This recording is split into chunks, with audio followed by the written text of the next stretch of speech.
So obviously, Lions year this year. Is it?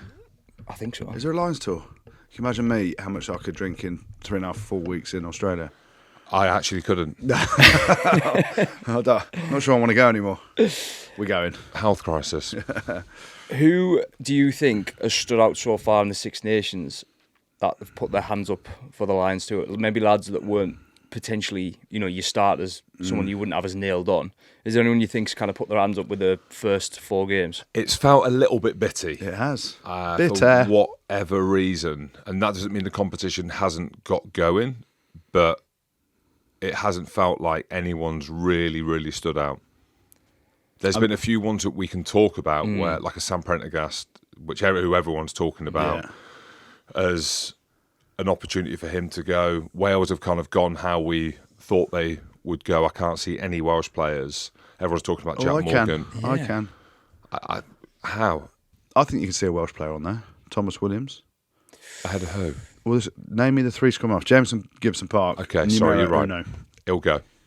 And that's the thing. So you get Jameson, Gibson Parks going, and then you've got a shootout between Ben White. There's no shootout with Ben White. Ben White's going. Do you think?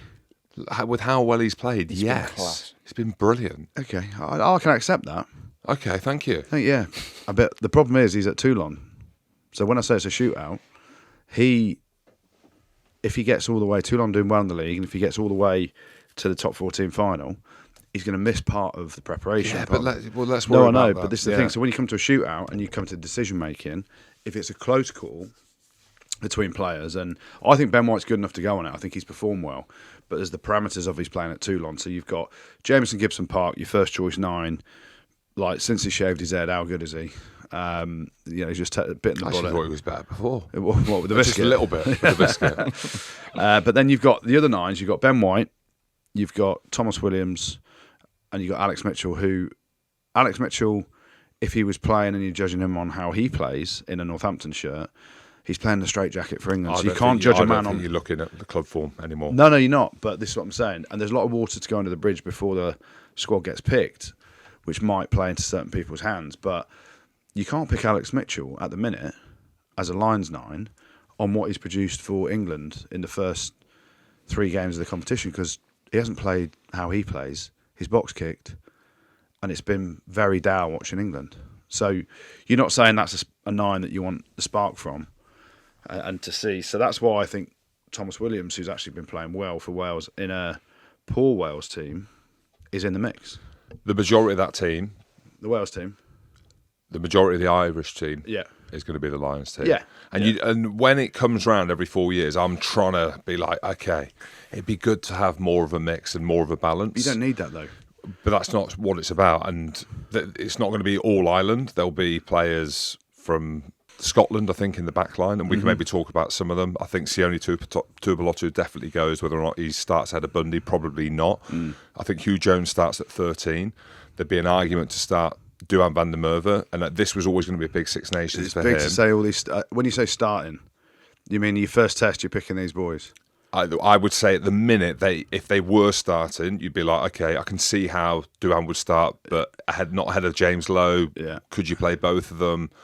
Maybe not. But I'm saying like players now that I'm just going to what you said. I'm saying players that are not Irish. Yeah. You could say if they were starting, you'd be like, oh, okay, I can see that. But do you honestly think you stand there and look at Faz and go, he's going to pick Hugh Jones ahead of Gary Ringrose to start? I think, right, the big one in this, I don't know if Gary Ringrose goes. Of course he does. Okay. Of course he does. Okay. What makes you say that, Jim? I think Hugh Jones is better. I think Ollie Lawrence has played better. Yeah, you've probably got to take... We're taking 5 or 6 centres, do you reckon? But then you can look at a Tom Jordan who can play centre. And this is what it comes down to, and this is where the picks always unfold, don't they? If you've got a player like Marcus who can play 15 and play 10, but you've got a Tom Jordan who can play 10, 12 and 15. How good's he been when he's played? Yeah. And then you're like, okay. Blair Kinghorn can play wing. Yeah, Blair has played 10 a bit. Yeah. Mate, have you seen some of the stats on Blair Kinghorn? Like we were talking about this when we were away, and you kind of said it about Blair Kinghorn hasn't been amazing. I was like, yeah, no. Like on feel and from what we've seen, you'd probably say he hasn't played that amazingly. But you look at his stats, and Blair Kinghorn has had the most carries in the Six Nations, the most metres gained in the Six Nations, the most metres carried in the Six Nations, and the second most offloads in the Six Nations. And he's in the top 5 for line breaks. There you go. I didn't know that. So it's weird, and stats can paint a picture that you read those stats and you go, he's on the plane starting at fullback. But then the feeling of it, it's like... So with that position specifically, no one really talks loads about Hugo Keane, do they? No. It's about everyone else in Ireland. He's a massively underrated player outside of Ireland. So you're thinking, right, can you see him starting at 50? I tell you who I think goes. I think Freddie Stewart goes because of his skill set. Yeah, possibly. Yeah. The way that Australia But that's not play... on form in the Six Nations, is it? Well, it's not, no. I actually think Chandler Cunningham himself's got a shout. It's why we've not seen him. Yeah. As an athletic. Well, just as a point of difference of how you probably want to play against Australia, who have a little bit of power now. Yeah. And you look at the England back row and you look at the Ireland back row and the Scotland back row, it's all very similar. Tell me someone like a Chandler Cunningham himself that's playing in the Six Nations. I know he's not really played, but if he does get an opportunity in these last couple of games, and when you've seen him come on, he's made a couple of errors. Yeah. But if you've got him for a full camp for the growth, Lions, the he's an growth X of him, factor. Yeah. Yeah, that is. You are right. He was good in the autumn as well. He was awesome in the autumn. But the back row's the toughest spot to pick, isn't it? But they're all similar. Like you actually, when you go Jack Morgan, you go the Curry boys, you go Van der Fleer, Rory Darge, who else? Ben Earl in that mix. Like Of even a Jack Willis that you throw in that looks if quite there's similar. one player that hasn't been mentioned anywhere, he should be going if he could. Everyone's mentioning him actually. Well, just in the fact he's not playing the Six Nations, is he? But they're all the profile of those players, those back rows that we just mentioned, are all very similar. So when you say something like a Cunningham South as a point of difference, does he play Tyg Byrne at 6, or is he going as a second row? There's so many ifs and buts and maybes. Well, that's where it's been bitty because Joe McCarthy, who we were big fans of, has just come back. Didn't play overly well in the game against where he's been injured, so that's probably a bit harsh.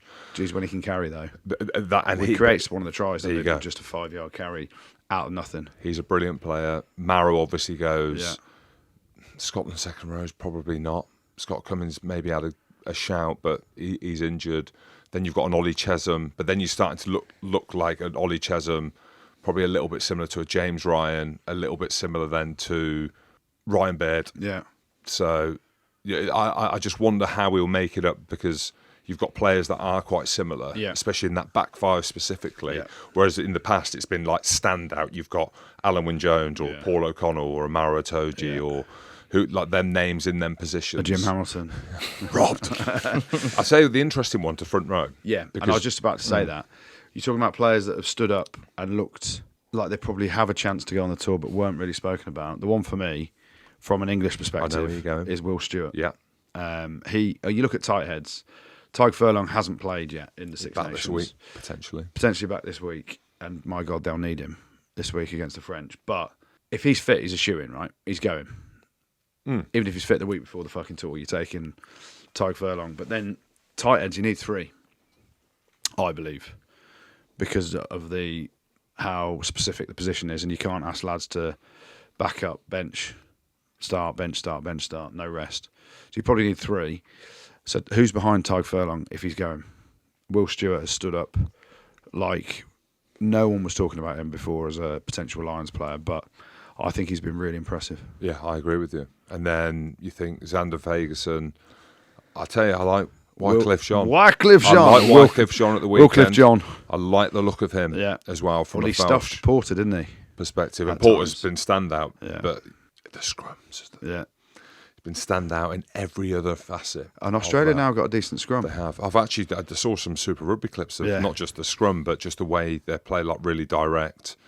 And Angus, my old Belly Bell, like he was one of the best loose heads on the Northern Hemisphere tour, wasn't he, in November? And they've got Taniela Tupou, who's a fucking beast as well. So, like, scrum is going to be very important. And then you look at hookers and everything like that. We know Dan Sheehan's going. There's been no other standout hooker. No. And he's only stood out in the games that he's come back off and played. So he's come back from injury. Dowie Lake just come back from injury. If you're talking about outsiders as a Welshman. This is what I mean, but the set piece for Wales has been shocking. Yeah. And I know, like, even when they were playing, because it was an afterthought. Yeah. And that's why I like the look of Wales. Though. He's a good player. Yeah. But no hooker stood out. There's not one hooker where you like him. What about Jamie George? I think he's been class coming off the bench for England. Like Jamie shooting out George the will line go. out. Jamie George will go. Really good option coming off the bench, I think. Yeah. I mean, obviously he missed the first game against Ireland away, didn't he, with a hamstring? Well, he got dropped before as captain, didn't Yeah. he? And then you were thinking, is he actually going to be in the squad? And like Rob said, he's actually shown how important he is. To the coming team. on against France, he did well. Scotland, he didn't do that much against Scotland, did he, when he came on? Shored up the line out a little bit. But you're right, and that's the thing, with a lot of positions, there aren't many people putting their hands up. So you might as well just pick the whole Ireland squad and put in a few Scots, a few English, and maybe one Welshman. Tom Curry. It depends how bad he's. I don't know anything. But when you've had all that stuff going with your hip, and you saw the way he came off the pitch, Holding his hip. he's had the stem Is there any cell news stuff. about him or not? No, I've not seen I haven't anything. seen And I hope he's all right. But you can take his brother, Ben. But If they're Tom's fit, he starts. ahead of Van der Fleer, Yeah, I think so. under Andy Farrell. I think so, yeah. I mean, it's a flip of a coin, in my opinion, about who's better. But yeah, you could argue that, no problem at all. But you just hope he's all right, because the way he plays, and his brother, the physicality, both sides of the ball, no care for his own personal health, and that's what makes him such a good player. But also, he's getting injuries off the back of it as well. So you can't ask him to step back, so he won't be as good a player. But the physicality, the shape on these boys. Yeah, now. I would say when I'm thinking about it now, and you see the stats from Tom as well, he's got the most breakdown steals. His collisions are better than Josh van der Fleer. Yeah. Like that out-and-out stop power at the gain line. For me, what separates him. I always thought of Sam Underhill at 7 being the banger, the good tackler. Yeah. And he's a world-class Maybe tackler. he comes back into it when he's fit again. Because he is... Got it in the bank, hasn't he? Yeah, but I suppose, and it's going back to your point earlier, they're all very similar in stature and how they play. Well, All those names. But it's how they want to play as well. Yeah. Because if you think of like Australia, we're going to beat them at set piece and all them things that you kind of think that you're going to do, and they're a different team now. Like they've got good athletes. You think Will Skelton's going to come back in as well, the size of him. What about potential bolter? Jamie Ritchie. I thought he was a real point of difference when he came on the other week. He's got like the second most turnovers Yeah, in the Jamie Ritchie's competition. a good shout. Who'd you pick first, though?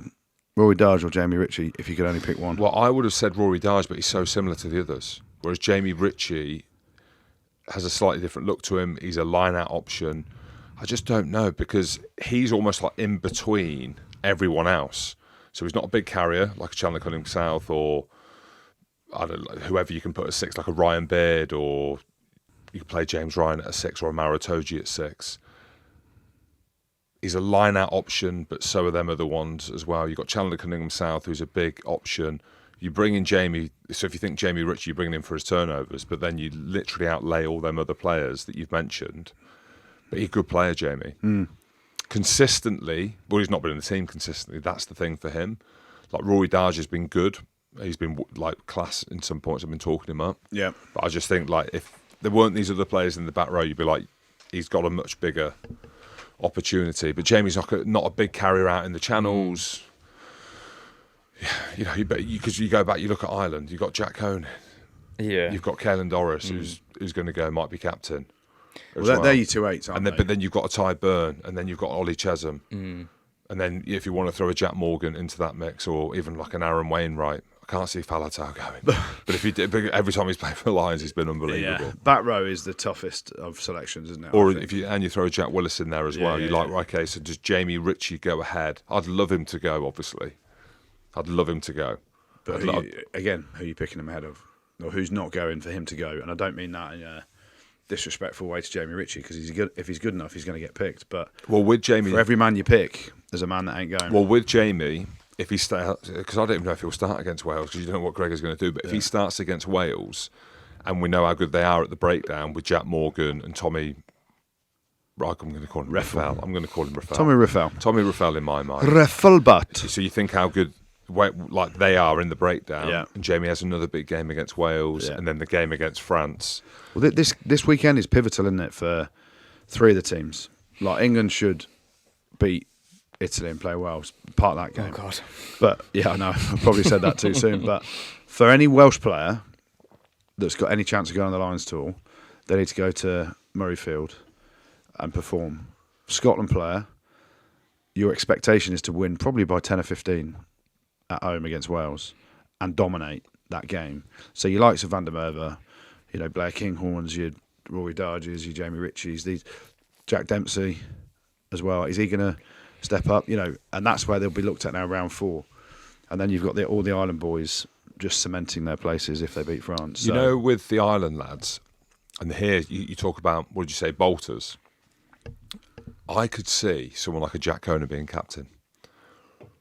Of the whole tour? Yeah. Nah. Dan Sheehan. And if it's not, for me... Almost like a tour captain. Because he looks like he'd lead a good night out as well, doesn't he? But speaks incredibly well. You see the lads love him. Like, he's definitely going. Could maybe bind all the players midweek to test match. Could start at 8. Could be a midweeker. Could play at 6. Could be on the bench. Could play at 6. I'm thinking, does Andy Farrell just do anything outside the box? So does he take a bolter, an uncapped player? Probably not.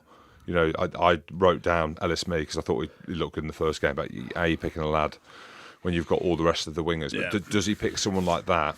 Or does he just go very traditional, name a Caelan Doris early, and it's all head down? And I'd like to see him do something a bit different. Well, the skippers in question are Caelan Doris is front runner, isn't he?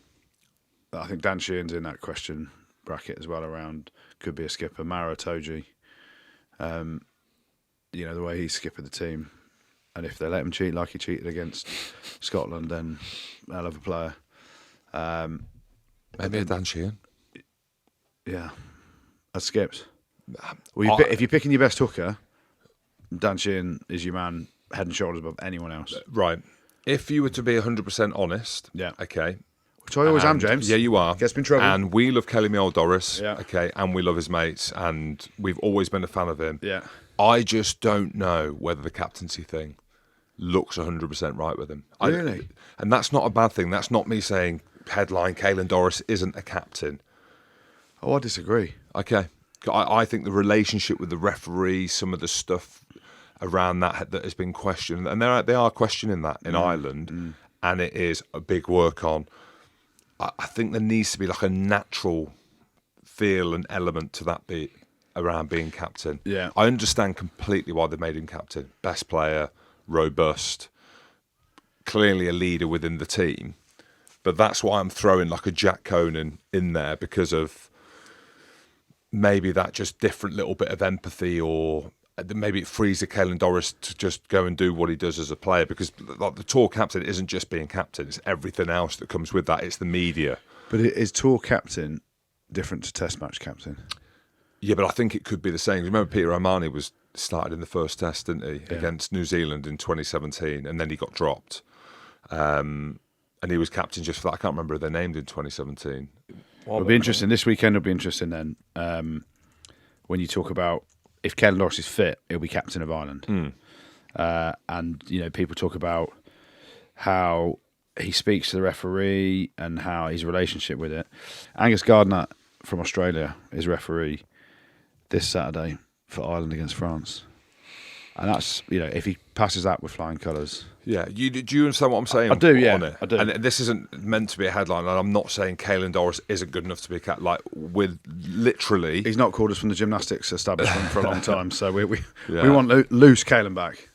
It doesn't need to be captain. He's the starting A. Yeah. Okay, so and he's a world class player. I just think sometimes people have, you're the best player in the team, so therefore you can't. It doesn't necessarily need. Leinster had this, so didn't they? They had James Ryan and Ringrose as core captains, didn't they? And so they had a bit of working out that, I think a lot of the home nations are struggling with identifying their one captain. Aren't they? Scotland it's the so same. Important. England have got a new captain. Scotland have always struggled, like you said, with England there, trying to find their way through it. Wales, exactly the same. You've got Jack Morgan, who's a quiet captain, and maybe the leadership thing is just changing. But again, you think of the greatest teams in years gone by, you can name their captain. He's like the coach. Yeah. He's in on selection. He is that influential to the team, even if he's a 7, 8 out of 10, which generally your captains play at that level anyway. It's definitive. That's Maro in the mix? I think Maro has really, really grown into that role, and winning games makes it easier for him. Yeah. I think he's a good front man for England, because I don't think there's anyone else that's putting their hand up to take that role. Very true. But with the Lions players that you've got there, and look, I'm different on this, and I'd be so opposite to Andy Farrell, obviously, right? Even though we're both fucking bull of men, bull of men's alphas. Yeah, I think you need someone that just has a bit of charisma as your Lions captain, who is the front man for the tour on everything that kind of happens, and your delivery to the media in the stuff that will go on behind the scenes when they're doing the documentary. See, I think Caelan Doris has got that in him. But we haven't seen it. No. I've seen some of his interviews where I've been really impressed with him. But it is that empathy with the referee that has been questioned, right? Yeah, I'm overthinking it. I'm looking for something because Rob's asking for a bolter, so I'm maybe thinking something more outside of that. Whoever's a bolter ain't skipper. No. It's got to come probably from a pool of Dan Sheehan, Caelan Doris, Maratoji, Jack Conan, potentially. Anyone else? I wouldn't mind Tyg Byrne. Like, I reckon he's in the mix, surely. I know he's not skippered Ireland, but maybe he doesn't want the leadership stuff because of how he plays. And how good is he as a player? If there's one standout player... he's in. That's it. Yeah, but if there's one standout player for the Six Nations at the minute, I'd say he's right in the mix of that. Every year, though. Yeah, and he's been like that. And we know him. He's a really good bloke, really well-spoken in terms of what he talks about rugby-wise and great with people. Isn't it crazy to make it Leinster? Yeah. Goes to Scarlets, wins the... whatever it was, Pro 12, Pro 14, Pro 16, whatever URC, whatever the name was called then, the Rabo, Rabo 12. Yeah. And then goes to Munster, and he has been probably the most consistent forward in the Northern Hemisphere with how he plays. Yeah, it's a small pool of captaincy picks, but... And then the other question mark, what have we not really spoken about, but everyone will be talking about? Oh, the tennis. There you go. Yeah. Because at the minute, it is Finn. I think Is with it? Sam... I would say if the game was tomorrow... I think he picks Prendergast. I was going to... If the game was tomorrow. Okay, so I think defensively, Sam Prendergast isn't there yet to play No, he's against not. You're right. Australia. Yeah, well, you saw the way against Wales he slipped off the cup. So with Most missed tackles in the competition. most missed tackles in the competition. So I know why you're saying that. I think Sam Prendergast, they beat France, which is a big if, or he plays well against France and defensively because we know how good they are in that channel. So this is where we're going to see him. Le Test. But then with the end of the season running, Leinster are going to be there or thereabouts for the URC. They're going to be there or thereabouts for the Champions Cup. If he gets better week on week and defensively can really step up, which is a big ask, right, because of the size of him, and you can see the physical frailties that he's got. But this week against France, but then the games that they're going to be up against, probably a Toulouse, right, or a big French team, and he comes through it, he starts. But Yeah, I just don't think he's ahead of Finn Russell because of the experience. I think Finn's got enough credit in the bank, maybe not from Scotland because there's been a few. Did you not say the other week that Finn might not go on this tour?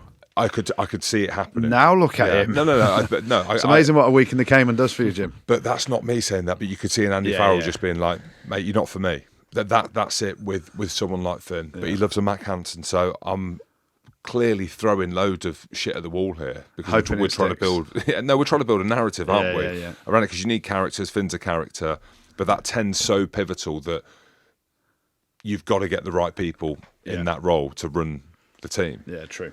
That's why I think you can see a Finn Smith going, because you could see him slotting in.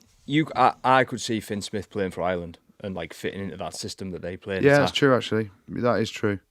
But then it boils down to what players cover what other positions in the makeup of the squad. Because if you're saying now that the two front runners at 10 are Prendergast and Finn Russell, which is probably fair to say, right? Yeah.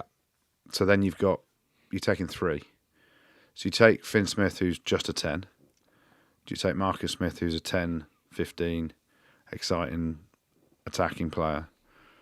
Gareth Hanscom, I know he wasn't in it under Gats, but I think he played really well against Ireland. He went off with the HIA, but he's back this Yeah, week. he went really well against Ireland.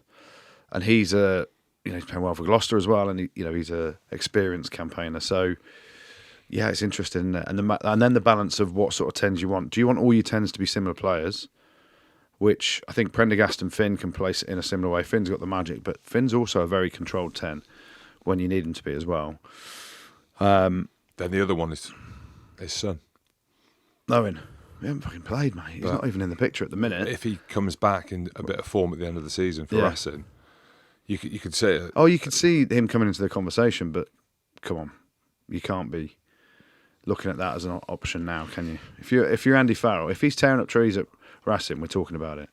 But he's hardly played. I think he was voted as one of the worst signings of the top 14, whether it was ever or just this year, I can't remember. But he's been injured. He's got injury problems, and he's not back. And Racing lost a poo at home this week, so I'll mention that later. Yeah. One person who we haven't mentioned, who Yeah. I could see starting, Tommy Freeman.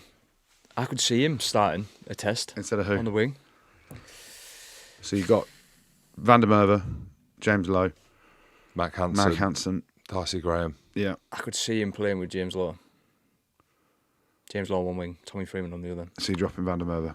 Oh yeah, I think, and Freeman gives that flexibility. I want to see Freeman play 13 for England. I want to see him with the ball in hand more. him and Ollie Lawrence in the centres. I've not seen enough ball in hand. He's Yeah. clearly got the skill set, and he's a very safe player, He's a big lad as well, isn't and he? he's a big man. Good chaser. Yeah, I'm looking at someone like a Mac Hansen who every time he's on the ball something happens. Yeah, true.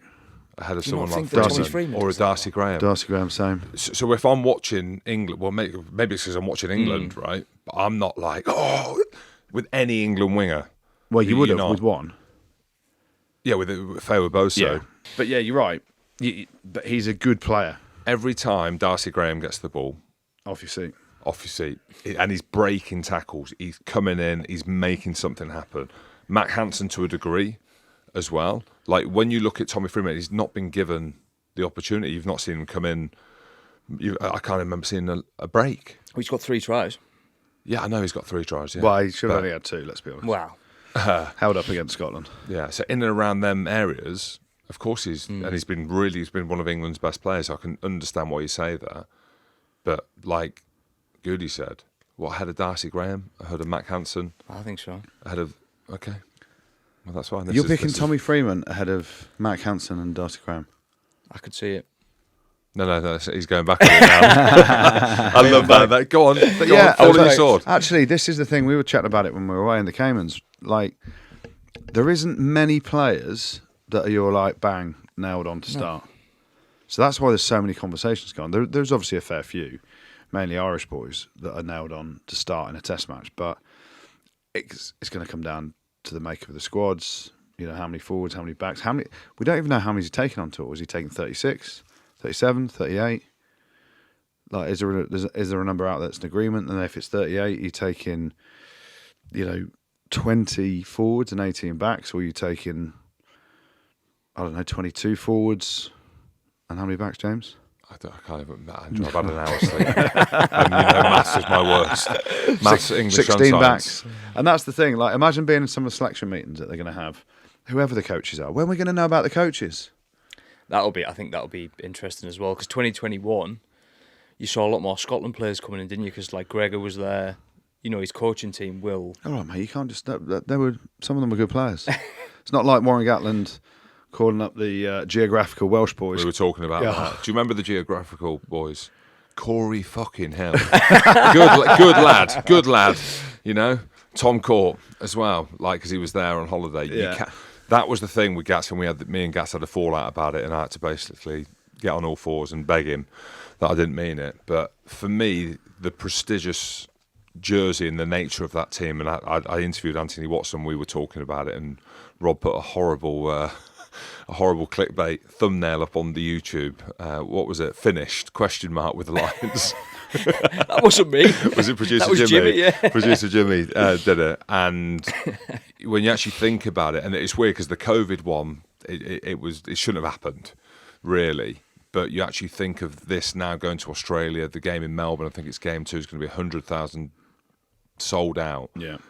And even the conversation now, we're not at the end of the Six Nations, we're talking about it. I mean, imagine how the players are feeling. They've all had their headshots and they've all had the red. We were laughing chatting about it when weren't we, yeah. So all the lads do, for everyone that knows or doesn't know, during the Six Nations prior to the Lions tour, every player in the squad of every 4-nation team has to do all the media shots in full Lions kit and various different things, tracksuits, covering everything. And I remember being there, lads were like, no chance, no chance, no chance. Ruthless. Imagine the Welsh lads doing it. What's the point, bud? I ain't going on this tour now. I tell you now, it looked amazing on me. I just remember looking at it, and it was a dream. Did it feel right? Didn't feel right, but it was like I had it on. I was like, this is as cool as it gets. Yeah. And that's where it was devalued. I don't care what anyone says. Yeah, by taking holidaymakers. Well, we're there. Give us a game. You can't be. You've got to, like, the desperation from the lads to go on, and just the prestigiousness of the Lions jersey. And Andy Farrell knows that. Yeah. And that's why having someone like Andy Farrell at the top, he ain't picking someone because they're next door. Yeah, I was on standby. I got my standby letter. That's the closest I got. 2005 and 2009 I had a standby letter, and in 2005 I was. You never not glad you didn't go on a tour, but Clive Woodward. Tour of Hell. Yeah, tour of hell. Well, that's it. to Gas New gets Zealand. stick. I mean, And then Clive 2000. Woodward did that wrong in 2005. Yeah, he did. Well. Yeah. That's And then 2009 I was on standby, and we went on tour to Argentina. Played a couple of games there, and I was like, oh, please someone get injured. No one got injured. Fuck it, I'm going to Vegas. So I went to Vegas for 10 days instead. How many people get standby letters? Do you know? You don't really know. You don't really know. Yeah, If I'm maybe getting it's them, close. if I was getting them, there's about 365 other players, but I have them Yeah. at my house at home. I remember that always, like I've said before, the one thing that I really struggled with as a player, that I wasn't the elite. I mean, Elite podcaster. elite podcaster, but like that's the elite. Yeah. And it was just that Corey Hill. step too far. Corey And Hill, then- elite. And then you go through some of the play. I don't want to be too disrespectful, Yeah. right? But like Ian Evans got picked ahead of me after 2013. I got 2 man of the match performances.